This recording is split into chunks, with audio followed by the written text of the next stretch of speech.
예, 우리 같이 인사 나누겠습니다. 일주일 동안 애쓰셨습니다. 은혜와 받고 돌아갑시다. 예. 이 시간에는 마태복음 5장 7절 말씀 읽었습니다. 은혜 받을 말씀의 제목은 하나님의 나라가 추구하는 복 5번째 시간입니다. 자, 우리는 지난 4시간에 걸쳐서 하나님의 나라인 우리가 추구해야 할 복 4가지를 살폈어요. 여러분 잘 아시는 팔복인데 좀 중요하게 깊이 나눴습니다. 첫 번째로는 심령이 가난해야 구원을 받는다. 두 번째로는 아직 구원받지 못한 사랑하는 사람들을 위하여 애통해야 하나님의 위로와 응답을 받는다. 그 다음에 세 번째로는 하나님의 말씀으로 길들여져야 세상에서 승리하는 삶을 살 수 있다. 네 번째로는 하나님과의 관계인 의에 줄이고 목이 말라야 생기가 있는 생명이라고 할 수 있다. 이렇게 말씀을 드렸어요. 오늘 5번째입니다. 5번째 복은 뭐냐? 긍휼히 여기는 자는 복이 있다. 긍휼히 여기는 자. 저는요 이미 여러 번 말씀드렸는데 저는 이 책 읽고 굉장히 큰 은혜를 받아서 여러 번 말씀드려요. 한경직 목사님, 지난 2000년 4월 19일이죠. 소천하신 한경직 목사님 얘기를 정리해 가지고 책으로 만들었는데 그게 2002년도 10월 31일 날 나왔거든요. 제목이 뭐냐? 목사님들 예수 잘 믿으세요예요. 목사님들 예수 잘 믿으세요. 내용이 뭐냐 하면 노년에 한경직 목사님이 몸도 약해지고 또 치매가 오셨어요. 심하게. 그래서 남한산성에서 휴양하고 계시는데 나이 70이 넘은 후배들 약 30여 명이 문병으로 왔어요. 70이 넘었기 때문에 이분들도 다 은퇴하신 분들이에요. 우리나라 대형 교회 기라성 같은 그런 목사님들이에요. 문병으로 왔는데 대화 중에 한 후배 목사님이 목사님에게 이렇게 말씀을 드렸어요. 목사님, 우리 후배들에게 남길 말씀 있으시면 한 말씀만 좀 해주십시오. 이렇게 부탁을 했더니 한경직 목사님이 몸을 갖다가 힘겹게 일으키시더니 거기 모여있는 나이 70 넘은 우리나라 대형교회 목사님들, 기라성 같은 목사님들을 쭉 한번 둘러보시더니 이렇게 말씀하셨어요. 목사님들 예수 잘 믿으세요. 예수 잘 믿으세요. 설마 한경직 목사님이 이미 나이 70이 넘은 후배 목사님들에게 이 구원의 확신도 없이 목회한 가짜 목사들아, 이런 의미로 이렇게 말씀하셨겠습니까? 아니죠. 그럴 리가 없지요. 그러면 여기서 이 한경직 목사님이 말씀하신 예수 잘 믿으라는 말은 무슨 뜻일까요? 저는 생긴 것과 다르게 음악 듣는 걸 참 좋아합니다. 특히 클래식 듣는 거 되게 좋아해요. 근데 저의 문제가 뭐냐? 클래식 듣는 건 좋아하는데 제목을 몰라요. 잘 몇 개밖에. 그리고 누가 작곡했는지, 또 제가 예전에 학교에서 중학생 때인가 음악 시간에 선생님이 클래식을 틀어놓고 이런 수업했어요. 주제부, 재현부 이거 하면서 시험을 봐요. 이 곡의 주제부는 어디냐 몇 개를 들려줘요. 뭐 이런 시험을 보곤 했는데 좀 수준이 높았죠, 음악 시험이. 근데 저는 주제부가 어딘지 재현부가 어딘지 몰라요. 그냥 듣는 게 좋아요. 그 클래식 듣고 있으면요 마음이 편안해져요. 그런데 반대로 어떤 사람이요 베토벤에 대해서 잘 알아요. 모차르트에 대해서 잘 알아요. 언제 태어나서 언제 죽었고 대표작은 뭐고, 이 곡의 특징은 뭐고, 그 다음에 뭐 모차르트는 누구에게 영향을 받았고 뭐 이런 것들 너무 잘 알아요. 그런 반면에 음악은 듣는 건 안 좋아해요. 안 들어요. 자, 극단적인 비교인데 여러분, 물론 바람직한 건 뭡니까? 이론적으로도 잘 알고 그 음악을 듣는 것도 좋아하면 그럼 뭐 바람직하겠죠. 그런데 저같이 듣는 것만 좋아하는 사람과 또 극단적으로 듣는 건 싫어하는데 이론적으로만 빠삭한 사람과 어떤 사람이 음악을 더 잘하는 사람일까요? 여러분 생각에는 어떤 사람이 더 음악을 잘 안다 이렇게 생각하겠습니까? 아마도 이론은 잘 몰라도 듣는 거 좋아하는 사람이 그래도 음악을 잘한다고 하지 않을까요? 자, 그러면 우리 신앙생활에 한번 비교해 보자고요. 신앙생활. 하나님의 능력과 하나님의 은혜와 하나님의 역사는 한 번도 경험해 보지 못했어요. 그런데 하나님에 대하여, 은혜에 대하여, 기도에 대하여, 역사에 대하여 막 책을 많이 읽었어요. 머리가 이만해요. 기독교 신앙적인 지식이 굉장히 뛰어나요. 자, 그러면 하나님의 은혜를 경험한 사람, 하나님의 능력을 경험했지만 책은 안 읽은 사람, 신앙적인 지식이 없는 사람, 이 사람과 지식은 많은데 하나님의 능력과 은혜를 전혀 경험하지 않은 사람과 어떤 사람이 믿음이 좋은 사람이라고 할까요? 물론 바람직한 거는 신앙적인 지식도 있고 그 다음에 하나님의 능력과 은혜도 경험한 사람이 바람직하겠죠. 극단적으로 비교하면 어떤 사람이 믿음이 좋은 사람이겠어요? 저는요, 지난번에 제가 일찍 은퇴하겠다고 얘기했다가 되게 혼났는데 여러분들한테 제가 이제 앞으로 목회할 시간이 점점 없어지잖아요. 그죠? 줄어들잖아요. 아마 순식간에 지나갈 거예요. 이런 때에 저는 이 얘기가 자꾸 생각이 나요. 한경진 목사님의 말씀. 목사님들 예수 잘 믿으세요. 목사님 예수 잘 믿으세요. 그래서 제가 요즘에 이런 기도 또 새로 시작했어요. 뭐냐? 하나님, 저 예수 잘 믿게 해주세요. 응? 저 예수 잘 믿게 해주세요. 한경진 목사님이 나이 70이 넘은 후배 목사님들을 향해서 목사님들 예수 잘 믿으세요 라고 하신 말씀이 언뜻 들으면 기분 나쁘겠죠. 내가 예수님을 잘 믿으니까 신학을 했잖아. 내가 예수 잘 믿으니까 목사가 됐고, 내가 예수 잘 믿으니까 70살까지 목회했고 은퇴를 했는데 그런 나에게 예수 잘 믿으라니 어찌 이 기분 나쁜 말을 할 수 있는가? 기분 나쁠 수 있어요. 기분 나쁠 수 있어요. 그런데 여러분 놀라지 마세요. 저도 이거 하다가 깜짝 놀랐어요. 제가 올해로 전도사 생활부터 시작해서 38년이에요. 목회만, 새소망교회 와서 한 목회만 28년이에요. 여러분 중에 축하한다고 떡 한 번 사준 사람 없더라고요. 누구는 막 10년 됐다고 떡 사주고 20년 됐다고 떡 사주고 막 그러는데 제가 깜짝 놀랐어요. 전도사 생활부터 38년, 새소망교회 목사만 28년. 그런데 지금 저는요, 갈수록 제 기도 제목이 더 중요한 게 뭔지 아세요? 예수 잘 믿게 해주세요. 나도 모르게 교만하지 않게 해주시고, 나도 모르게 내 지식 자랑하지 말게 해주시고, 나도 모르게 다른 사람 무시하지 말게 해주시고, 예수 잘 믿게 해주세요. 그 기도예요. 우리는 지금까지 하나님의 나라인 우리가 추구해야 될 복 중에 4가지를 살펴봤어요. 5번째 살펴볼 복이 뭐냐? 긍휼히 여기는 자가 받는 복이에요. 여러분, 긍휼이 뭡니까?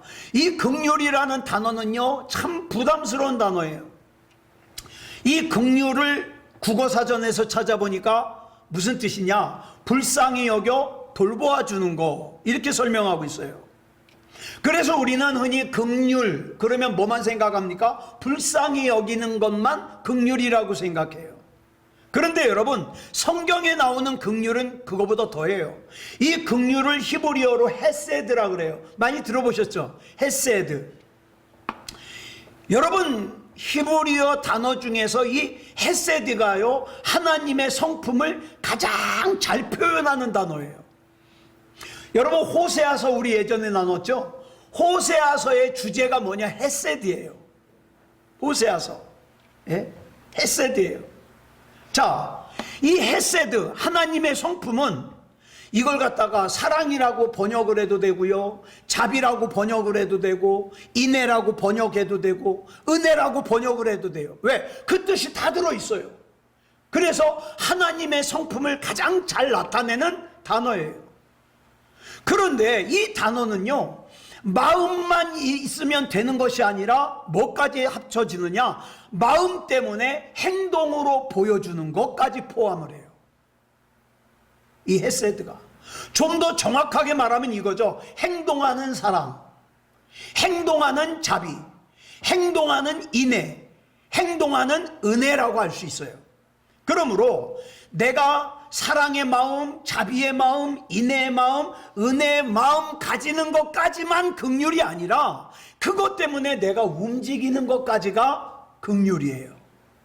그러므로 이 긍휼이라는 단어가 들어갈 때는 반드시 뭐가 함께해야 되느냐? 행동이 함께해야 돼요. 그래서 부담스럽다는 거예요. 여러분, 우리가 누군가 불쌍히 여기는 거, 이거는 뭐 그다지 부담스럽지 않아요. 아우, 불쌍해. 그죠? 그리고 한 번 정도 도와주는 거는 뭐 할 수 있어요. 그죠? 한 번 정도 도와주는 건 할 수 있어요. 그런데 계속해서 그 불쌍한 마음에 대한 것을 갖다가 내 행동으로 나타낸다, 돌봐준다. 아, 이건 부담스러워요. 예, 부담스러워요. 여러분, 우리가 이 긍휼이라는 단어를 만족시키기에는 정말 마음에는 원이로되 육신이 너무 약해요. 너무 약해요. 자, 그러면 성경에서 말하는 긍휼의 모범이 뭘까요? 성경에서 말하는 긍휼의 모범, 예수님의 구원입니다. 예수님께서는요, 저와 여러분이 죄를 짓고 하나님과의 관계가 단절된 것을 불쌍히 여기셨을 뿐만 아니라 하나님과의 관계가 단절된 것을 회복시켜 주시기 위해서 어떻게 해요? 움직이셨어요. 그 움직인 게 뭐예요? 십자가를 지시고 죽으시는 거예요. 이걸 갖다가 요한복음 3장 16절에서 뭐라고 설명합니까? 시작. 하나님이 세상을 이처럼 사랑하사 독생자를 주셨으니 이는 그를 믿는 자마다 멸망하지 않고 영생을 얻게 하려 하심이라. 이게 하나님의 긍휼이에요. 더 놀랍고 감사한 것은 바로 저와 여러분이 그 긍휼의 대상이라는 거예요. 그래서 사도 바울은요, 고린도전서 15장 10절에서 뭐라고 고백합니까? 내가 나된 것은 하나님의 은혜로 된 거라는 거예요. 예수님께서는 우리를 긍휼히 여기시기 위해서 예수님이 하실 수 있는 거 다 하셨어요. 심지어는 뭐까지 하셨어요? 사람의 몸을 입고 세상에 오셔서 십자가에 달려 죽으셨다가 부활하시는 것까지 하셨어요. 예. 그런데 저와 여러분은 어때요? 예수님 믿는다는 저와 여러분은 어때요? 많은 순간에 하나님이 나에게 뭘 원하신다는 거 알아요. 알면서 뭐가 그 앞을 가로막아요? 내 입장이 있잖아요. 내 생각, 내가 원하는 거, 그게 더 중요해가지고 하나님의 뜻, 하나님이 원하시는 걸 가로막을 때가 많다 이 말이에요. 그래서 내가 지금 하나님과의 관계를 회복해야 된다는 걸 분명히 알고 있으면서도 뭐라 그래요? 마음에는 원이로되. 내 입장이 어떻고 내 자존심이 어떻고 그러면서 안 해요. 그래서 우리는 많은 경우에 베드로처럼 죽는 데까지 내가 주님을 따르겠습니다, 내가 죽기까지 주님을 따르겠습니다 라고 말로는 하지만 저와 여러분의 삶에 결정적인 순간이 왔을 때 뭐가 가로막아요? 내 입장, 내 생각, 내 자존심이 가로막아서 핑계를 대요. 예? 그리고 뭘 선택합니까? 내가 원하는 거 선택해요. 그런데 주님께서는 그러지 않았어요. 우리 예수님께서는 제자들을 갖다가 긍휼히 여기시는데 끝까지 책임져요. 어떻게 하느냐? 예수님의 제자 중에 베드로가 예수님을 갖다가 예수님이 붙잡혀 가시는 걸 보고 부인했어요. 그 다음에 예수님을 저주까지 했어요. 그리고 갈릴리로 돌아갔어요. 그런데 예수님은 어떻게 했어요? 부활하신 예수님이 갈릴리까지 쫓아가서 어떻게 합니까? 베드로를 회복시키셔요. 이게 긍휼이에요. 이게 긍휼. 요한복음 8장을 보면 간음하던 현장에서 붙잡혀온 여인이 나와요. 근데 예수님께서 이 여인에게 긍휼을 베푸셔요. 여인을 둘러싸고 있는 사람들은 간음한 여인을 돌로 쳐서 죽여야 된다고 하면서 다들 손에 돌을 들고 있어요. 그리고 이 여인을 돌로 쳐서 죽이려고 그래요. 우리도 많은 순간에 하나님의 말씀을 내 입장에서만 해석을 해요. 내 기준에서만. 그래가지고 아무개는 신앙생활 똑바로 해야 돼, 아무개는 이것이 잘못돼서 자꾸 정죄를 해요. 다른 사람에게 돌을 던지려고만 해요.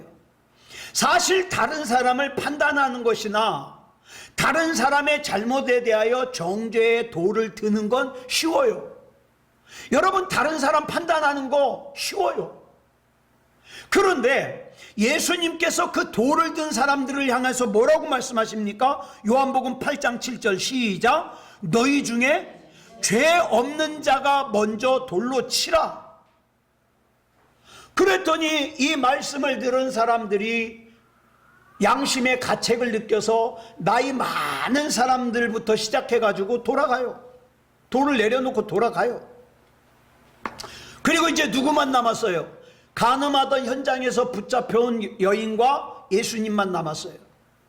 그래 예수님께서 10절에서 이렇게 말씀하시죠. 시작.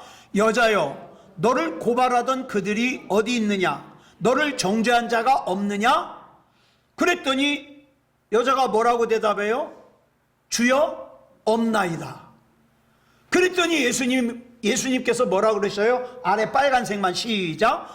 나도 너를 정죄하지 아니하노니 가서 다시는 죄를 범하지 말라. 그리고 보내셔요. 근데 여러분, 제가 굉장히 충격받은 게 있어요. 예수님께서 이 말씀하신 것 때문에 충격받은 게 아니라, 여러분, 우리가 주목해야 될 단어가 본문 10절에 나와요. 그러니까 요한복음 8장 10절에 나와요. 여기서 예수님이 이 간음하던 현장에서 붙잡혀온 여자를 뭐라고 불러요? 여자여라고 불러요. 여러분, 우리 한글 성경으로 보면 이게 뭐 여자 보고 여자라고 그러지 남자라 그래? 여자요. 별 은혜를 못 받아요. 그런데 여러분, 이 여자여라는 호칭을 우리가 어디서 받느냐? 요한복음 2장에서 예수님의 어머니 마리아가 가나의 혼인집에서 포도주가 떨어졌다고 예수님께 말씀을 드리니까 4절에서 예수님께서 뭐라고 말씀하셔요? 빨간색만 시작. 여자여, 나와 무슨 상관이 있나이까? 내 때가 아직 이르지 아니하였나이다. 모르는 사람은 엄마 보고 여자여라 그랬다고 예수님이 이렇게 버르장머리가 없냐? 그게 아니에요, 여러분. 헬라어 원문의 성경을 보면은 이 여자여라는 호칭이요, 사람이 여자에게 할 수 있는 가장 존중하는 호칭이에요. 귀나이라고. 귀나이라고. 아무렇게 하찮게 부른 호칭이 아니에요.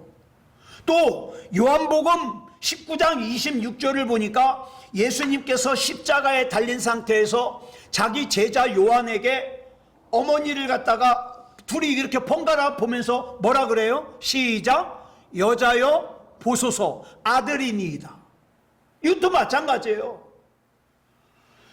어머니에게 할 수 있는 가장 존중의 표현이에요. 여자여 보소서.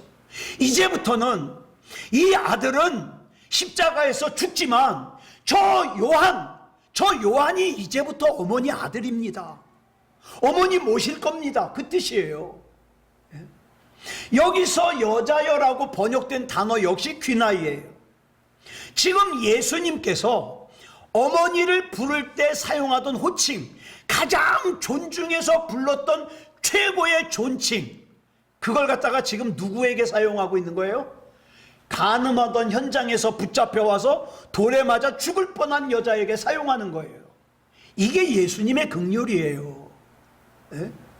여러분, 저와 여러분이 누군가를 용서할 때 나는 이만큼 높아져 있고 그 사람은 하찮게 아래다 놓고 야, 그냥 내가 용서하고 말게. 그게 아니에요. 예수님은 간음하던 현장에서 붙잡혀온 여인을 갖다가 아주 존칭하는 거예요. 누구처럼? 어머니처럼. 이런 예수님의 긍휼 때문에 전 솔직히 이렇게 고백해요. 이창원 목사가 오늘까지 목사 노릇할 수 있는 거예요. 예? 또 이런 예수님의 긍휼 때문에 저와 여러분이 어떻게 해요? 그리스도인으로 살 수 있는 거예요. 우리가 평소에 다른 사람 수식하면서 사용하던 말 한번 생각해 보시기 바랍니다. 좋은 표현이 많아요, 안 좋은 표현이 많아요. 마치 성범죄자에게 전자발찌를 채워놓듯이 우리는 누군가에게 자꾸 그런 발찌를 채워놔요. 이 사람은 믿음이 없는 사람, 이 사람은 의지가 약한 사람, 이 사람은 성질이 급하고 경솔한 사람, 이 사람은 무능한 사람, 이 사람은 고집이 센 사람, 이 사람은 너무 철딱서니가 없는 사람, 이 사람은 상종할 가치가 없는 사람. 자기 마음대로 막 전자발찌를 다 채워놔요.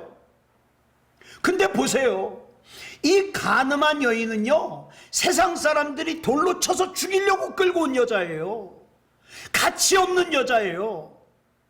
그런데 예수님께서는 어머니에게 사용했던 존칭을 이 여인에게 사용하고 있어요. 여자요. 여러분, 혹시 우리 주변에 한번 생각해 보세요. 내 주변에 나는 이 사람은 상처 좀 받아도 돼. 상처 좀 받아도 싸. 이 사람은 무시 좀 받아도 싸. 이 사람은 함부로 대해도 괜찮아. 이런 사람 혹시 있지 않습니까? 잘 들으세요. 그런 사람 혹시 있다면 여러분 잘 들으셔야 돼요. 그 사람이 예수님께서 보시기에 천하보다 귀한 사람이라면 어떡하겠어요? 여러분, 하나님의 사람에 대하여 하나님께서 이사야 65장 6절에서 이렇게 말씀하셔요.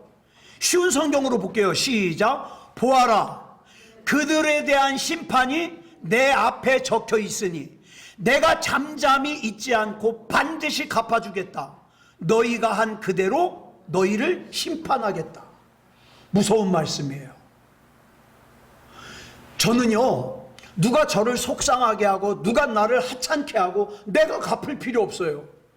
뭐라 그래요? 창원아, 그들에 대한 심판이 내 앞에 적혀 있다.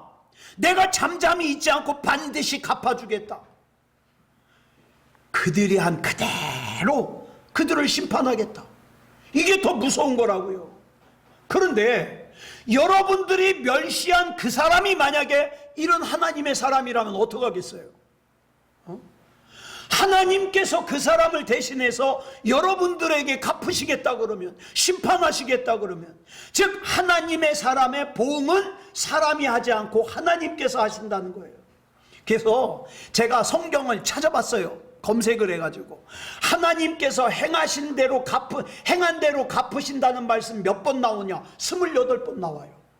28번. 그렇다면 내가 생각하기에 이 사람은 상처 좀 받아도 돼, 괜찮은 사람이야. 이 사람은 무시 좀 받아도 괜찮은 사람이야. 이 사람은 함부로 대해도 돼. 그런 사람이 만약에 하나님이 보시기에 정말 하나님께서 천하보다 귀하게 여기는 사람이라면 큰일 나는 거예요, 이거는. 예. 그러니까 여러분, 저와 여러분은 하나님의 사람 대할 때 조심해야 된다. 그리고 또 한 가지, 여러분 중에서 자기 자신을 또 하찮게 생각하는 사람이 있어요. 아유, 나는 실패자야. 나는 어디 내놓을 수가 없어. 제가 분명하게 말씀드리는데 이런 생각은 절대 주님이 주시는 생각이 아니에요. 우리 주님이 저와 여러분 얼마나 존귀하게 여기시는데요. 예. 제가 솔직히 잘나지 못했잖아요. 그런데 목사님들 모임에 갈 때는요, 제가 절대 굽히질 않아요. 왜? 너도 목사고 나도 목사인데 뭐. 너도 하나님의 말씀 전하고 나도 하나님의 말씀 전하는데 하나님께서 맡겨주신 사명만 감당하면 되지. 내가 당신에게 굽실 걸 필요 없잖아. 예? 굉장히 큰 교회 목사님 앞에서도요, 저는 굽실거리지 않아요. 응? 하늘나라 가서 보자. 누구 상급이 더 큰가? 여러분, 우리 주님께서는 저와 여러분을 향해서 내가 이 녀석 잘 키워가지고 섬김을 받아야지, 내가 이 녀석 잘 키워서 잘 써먹어야지, 그래서 저와 여러분 키우시는 게 아니에요. 그런 목적을 가지고. 사람은 어떻게 해요? 나에게 잘한 사람에게 잘해주잖아요. 나에게 잘못한 사람에게 잘못하잖아요. 근데 우리 주님은 그러지 않아요. 계산 없이 우리를 불러주셔요. 그래서 어떡합니까? 내가 수없이 넘어지고 실족하고 죄를 짓고도 내가 뻔뻔하게 하나님 나 용서해 주세요. 내가 잘못한 거 깨달았어요. 나 용서해 주세요. 그렇게 말할 수 있는 것은 우리 하나님은 계산하지 않으시기 때문에 그냥 내가 회개하면 용서해 주셔요. 심지어 예수님께서는요, 예수님을 십자가에 못 박은 원수까지도 긍휼의 대상으로 삼아 주셨어요. 예수님께서 십자가에 달려서 6시간 동안 다 모진 고통을 당하시고 물과 피를 다 흘리시는 중에도 자기를 창으로 찌르고 자기를 십자가에 못 박고 그 다음에 조롱하는 그 로마 병정들을 위해서 누가복음 23장 34절에서 이런 중보기도를 하셔요. 시작. 아버지, 저들을 사하여 주옵소서. 자기들이 하는 것을 알지 못함이니이다. 그렇다면 이 세상에서 주님께 가장 큰 긍휼의 은혜를 입은 사람이 누구겠어요? 에? 여러분 생각에는 누구겠어요? 예수님을 부인했던 베드로겠습니까? 간음하던 현장에서 붙잡혀온 여자겠습니까? 아니면 예수님을 창으로 찔른 로마 병정이겠습니까? 아니요. 제가 생각할 때는 아무리 생각해도 우리 주님 앞에 큰 긍휼을 입은 사람은 저예요. 수없이 용서받고 또 죄짓고 용서받고 또 죄짓고 저예요, 저. 우리는 오늘 본문에서 긍휼히 여기는 자는 복이 있나니 그들이 긍휼히 여김을 받을 것이며 그랬잖아요. 그러니까 이런 착각을 해요. 누군가를 긍휼히 여기고 긍휼히 여기지 않고는 내가 결정할 일이야, 이렇게 생각해요. 아니요, 이 말씀 잘 이해하셔야 돼요. 이게 아니에요. 뭐냐? 이미 저와 여러분은 우리 주님으로부터 긍휼히 여김을 받았어요. 예? 긍휼히 여김을 받았어요. 그렇기 때문에 저와 여러분은 반드시 긍휼히 여기는 삶을 살아야 돼요. 우리가 구원을 받은 것은 값없이 받았지만 구원을 받은 이후에 받아야 되는 우리 주님의 긍휼은 조건부예요. 내가 긍휼히 여겨야 긍휼히 여김을 받을 수 있어요. 예? 여러분, 우리에게 잘못한 사람을 용서해 준 것처럼 나를 용서해 주신다고 예수님께서 가르쳐 주신 기도문에 있잖아요. 여러분 얼마나 용서하셨어요? 그래서 마태복음 19장 21절을 보면 예수님께서 이렇게 말씀하셔요. 시작. 주라, 그리하면 하늘에서 보화가 내게 있으리라. 또 로마서 13장 3절을 보니까 뭐라 그랬어요? 시작. 선을 행하라, 그리하면 그에게 칭찬을 받으리라. 야고보서 4장 8절 시작. 하나님을 가까이 하라, 그리하면 너희를 가까이 하시리라. 야고보서 4장 10절 시작. 주 앞에서 낮추라, 그리하면 주께서 너희를 높이시리라. 여러분, 이 말씀 보면 뭐 생각나요? 예? 우리 수요일 날 나눴잖아요. 하나님의 약속은 두 가지가 있다. 조건부 약속이 있고 무조건 약속이 있다. 조건부 약속은 네가 이거 하면 이거 줄게, 스플라기스. 그 다음에 조건 없이 약속 주는 거, 에판겔리아. 기억나세요? 지금 여기 나온 게 지금 다 뭐예요? 스플라기스예요. 조건부 약속이에요. 그러니까 주 앞에서 낮춰라. 그리하면 주께서 너를 높이시리라. 여러분, 저와 여러분 하나님 복 받고 싶잖아요. 그러면 이 조건을 충족을 해야죠. 요한계시록 2장 10절 뭐라 그랬어요? 시작. 내가 죽도록 충성하라. 그리하면 내가 생명의 관을 내게 주리라. 아시겠죠? 앞에가 조건이에요. 마태복음 6장 14절로 15절을 보니까 뭐라 그랬어요? 시작. 너희가 사람의 잘못을 용서하면 너희 하늘 아버지께서도 너희 잘못을 용서하시려니와 너희가 사람의 잘못을 용서하지 아니하면 너희 아버지께서도 너희 잘못을 용서하지 아니하시리라.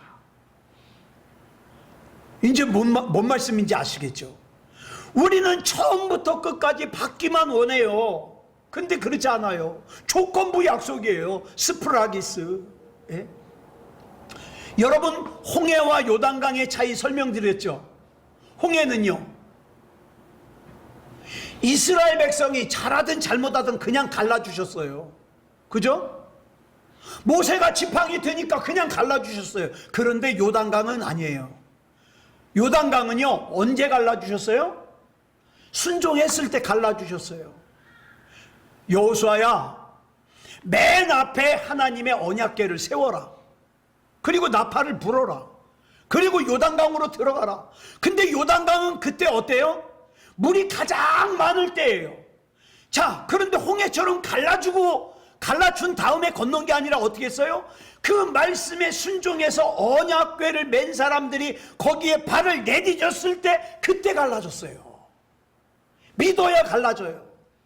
여러분, 저와 여러분이요, 홍해처럼 하나님이 저와 여러분의 인생의 문제 쫙쫙 갈라주고 가는 거 이미 저와 여러분 그 수준 지났어요.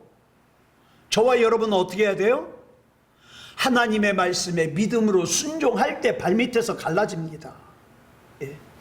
그래서 믿음이 중요한 거예요. 긍휼도 그래요. 긍휼도 내가 완벽해서 긍휼을 베푸는 게 아니에요. 저와 여러분 자신이 아시다시피 나도 부족해요.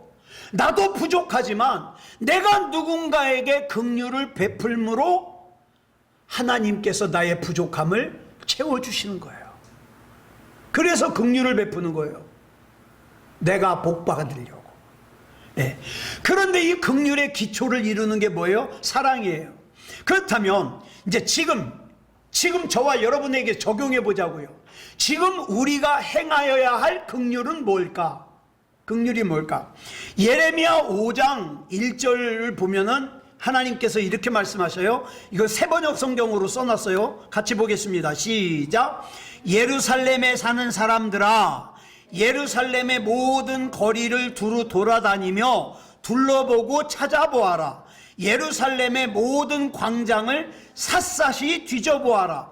너희가 그곳에서 바르게 일하고 진실하게 살려고 하는 사람을 하나라도 찾는다면 내가 이 도성을 용서하겠다. 그런데요, 예루살렘이 이렇게 바르게 일하고 진실하게 살려고 하는 사람 한 사람을 못 찾아서 멸망했어요. 여러분, 이 말씀 붙들고 저와 여러분의 긍휼은 뭡니까? 하나님 앞에 서서, 하나님, 제가 부족한 거 저도 알거든요. 제가 부족하지만 제가 하나님 앞에서 하나님께서 찾으시는 바르게 일하고 진실하게 살려고 하는 그 사람이 되기를 원합니다. 그 사람이 될 수 있도록 붙잡아 주시옵소서. 이것이 저와 여러분이 행해야 될 긍휼이에요. 역대하 7장 14절 말씀 쉬운 성경으로 보겠습니다. 시작. 내 이름으로 일컫는 내 백성이 자기들이 한 일을 뉘우치고 나에게 기도하고 내 말을 따르며 악한 길에서 돌이키면 내가 하늘에서 그들의 기도를 듣고 그들의 죄를 용서해 주며 그들의 땅을 고쳐줄 것이다. 아멘. 어떻게 하면? 여기만 봐도 돼요. 악한 길에서 돌이키면 조건이에요. 자, 그렇다면 저와 여러분이 이 말씀을 붙들고 어떻게 해요? 하나님, 제가 범한 죄를 뉘우칩니다. 제가 음란한 생각을 했습니다. 제가 탐욕스러웠습니다. 제가 세상과 짝하여 살았습니다. 제가 하나님 앞에 간절히 기도합니다. 제가 악한 길에서 돌이켜 하나님의 말씀대로 살 수 있도록 인도해 주시옵소서. 그리고 나의 기도를 들으사 나의 죄를 용서해 주시고 나의 가정을, 우리 교회를, 이 나라, 이 민족을 고쳐 주시옵소서. 이렇게 기도하자고요. 이것이 바로 저와 여러분이 행해야 될 긍휼이에요. 그렇다 그래서 하나님 아무개 집사가 예배 안 드린대요, 하나님 아무개 집사가 음란을 행한대요, 하나님 아무개 집사가 탐욕을 행한대요, 그거 하지 말고요. 그거 말하는 게 아니에요. 예? 예. 하나님 앞에서 여러분, 에스겔서 22장 30절 세번역 성경으로 보겠습니다. 시작. 나는 그들 가운데서 한 사람이라도 이 땅을 지키려고 성벽을 쌓고 무너진 성벽의 틈에 서서 내가 이 땅을 멸망시키지 못하게 막는 사람이 있는가 찾아보았으나 나는 찾지 못하였다. 예. 여러분, 하나님께서 저와 여러분에게 원하시는 것은 영적으로 무너진 데를 막아서서 대신 회개하는 사람이 되라는 거예요. 그렇습니다. 하나님이 보시다시피 아시다시피 여기에 거룩함이 무너져 있습니다. 여기에 정직함이 무너져 있습니다. 여기에 음란이 가득합니다. 내 사랑하는 가족이 예수님을 구주로 영접하는 걸 거부합니다. 하나님, 그렇지만 제가 여기 영적으로 무너진 곳을 막아서겠습니다. 그러니 하나님, 여기 영적으로 무너진 곳을 보지 마시고 하나님 앞에 진리를 구하는 나를 보시고, 하나님의 뜻을 간절히 구하는 나를 보시고 용서해 주시옵소서, 구원해 주시옵소서. 이게 저와 여러분의 긍휼이라 이 말이에요. 이렇게 하나님 앞에 서서 영적인 곳을 막아서는 사람이 되라 이 말이에요. 하나님께서는 지금도 하나님 앞에 서서 영적으로 무너진 곳을 막아서는 사람을 찾고 계세요. 왜 이렇게 내 인생에 막힌 부분이 있을까? 왜 이렇게 우리 아이가 하는 것이 자꾸 막힐까? 그 영적으로 무너진 부분을 막아서는 사람이 없어요. 내 사랑하는 가족이 막아서지 못하면 나라도 막아서야 될 거 아니에요. 하나님, 제가 우리 자녀의 영적으로 무너진 곳을 막아서겠습니다. 제가 우리 부모님의 영적으로 무너진 곳을 막아서겠습니다. 제가 우리 가정의 영적으로 무너진 곳을 막아서겠습니다. 제가 우리 교회의 영적으로 무너진 곳을 막아서겠습니다. 제가 이 나라 이 민족의 영적으로 무너진 곳을 막아서겠습니다. 그러니 하나님이 보다시피 저는 부족하지만 하나님 앞에 진리를 구하는 나를 보시고 하나님의 뜻을 구하는 나를 보시고 영적으로 무너진 것을 용서해 주시옵소서. 이게 바로 저와 여러분이 지금 행하여야 될 긍휼이라 이 말이에요. 말씀을 정리하겠습니다. 오늘 우리는 주님께서 말씀하시는 긍휼이 마음으로만 하는 것이 아니기 때문에 행동으로 돌보아주는 것까지 포함한다고 말씀을 드렸어요. 그렇다면 오늘 우리가 긍휼을 베풀어야 되는 이유가 뭘까? 그거는 그 사람이 긍휼을 받을 자격이 있어서가 아니라 내가 이미 긍휼을 받았거든요. 예? 여러분, 내가 이미 하나님이 믿어지잖아요. 긍휼을 받았어요. 이미 내가 구원받을 만한 믿음이 됐잖아요. 긍휼을 받았어요. 내 이름이 생명책에 기록이 됐잖아요. 긍휼을 받았어요. 그래서 그 사람을 위해서 기도해 주는 거예요. 그리고 그렇게 기도하니까 어떻게 해요? 나는 또 긍휼을 얻어요. 긍휼을 얻어요. 그리고 우리가 지금 행해야 될 그 긍휼은 영적으로 무너진 곳을 막아서는 거예요. 이렇게 긍휼히 여기는 삶을 살 때 우리 주님께서 약속하신 말씀처럼 우리 역시 어떻게 해요? 하나님으로부터 또 다른 사람들로부터 긍휼히 여김을 받는 삶을 살게 된다 이 말입니다. 아무쪼록 긍휼히 여기고 긍휼히 여김을 받는 그런 저와 여러분이기를 그리스도 예수님의 이름으로 축복합니다. 기도하겠습니다. 사랑하는 주님 감사합니다. 오늘 긍휼히 여기는 자는 복이 있나니 저가 긍휼히 여김을 받을 거라고 하신 말씀을 나눴습니다. 이 말씀 한 구절에도 참으로 깊은 하나님의 마음과 뜻이 담겨 있습니다. 하나님, 우리 한 사람 한 사람 약합니다. 하나님이 우리 사정 잘 아십니다. 그러나 이미 하나님의 긍휼을 받은 우리가 내 주변을 긍휼히 여기는 삶을 살게 하여 주시고 내 주변에 영적으로 무너진 곳을 막아서게 하시고 우리 하나님의 은혜 안에 살게 해 주시옵소서. 사랑의 하나님, 이 땅에서 살아갈 때에 우리 예수님께서 우리 때문에 우리 주변 사람들에게 영광 받으시고 칭찬 받으셨으면 좋겠습니다. 우리 때문에 예수 믿는 사람들이 좋은 소리 들었으면 좋겠습니다. 하나님 붙잡아 주시고 인도해 주시옵소서. 우리가 또 한 주간 살아갈 때에 예수 그리스도 이름으로 승리하는 인생을 살게 해 주시옵소서. 모든 것을 우리 주님 앞에 맡겨드리오며 그리스도 예수님의 이름으로 감사하며 기도드려 싸움나이다. 아멘.